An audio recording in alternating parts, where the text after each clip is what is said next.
It's World Refugee Day. June 20th is a specific day on the calendar for folks around the world to recognize refugees, the challenging things they have been through, the ongoing struggles, and the incredible resiliency that has been shown by so many refugees around the world. A refugee is a person who has been forced to leave their country in order to escape war, persecution, or other life-threatening conflicts. There are new numbers just out representing where things stand in our world as of the end of 2025. There are 41.6 million refugees, which is a staggering number when you stop to think about it. This number is down a little bit from 2024, which seems like good news. However, it is important to realize that the large number of people who have returned to their country of origin did not necessarily do so by choice, nor were they all returning to safe, healthy situations. The top countries with returning refugees were Afghanistan, Syria, and Sudan. You might be vaguely familiar with some of the conditions in one or more of these countries. The top refugee hosting country was Colombia, in large part because of the fact it is a neighbor of Venezuela.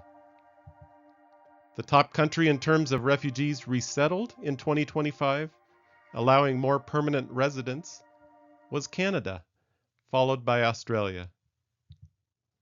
More broadly, the total number of forcibly displaced people around the world, which includes the 68.7 million people who had been displaced from their home but remained in their country, was 117.8 million people. Just too many people. One interesting note I came across was that for refugees and asylum seekers in Eastern and Southern Africa, over the past 25 years, the median time spent without returning to their country of origin or finding a place where they could resettle was 16 years. So many people living life in limbo for a long period of time, in a refugee camp, or maybe bouncing from place to place. I think of situations like this, and I think of specific countries like Sudan, from where there are 2.8 million refugees, mostly hosted in neighboring countries like Chad, and I think of those who have tried to return or desperately want to return to Sudan, but they face such incredible struggles because of the devastated infrastructure, blasted from all the fighting that has taken place over the past 3 years. It grieves me. And for some of the people in my community, it grieves them in an even deeper and more personal way because they have family and friends who still struggle to find a safe and more permanent place.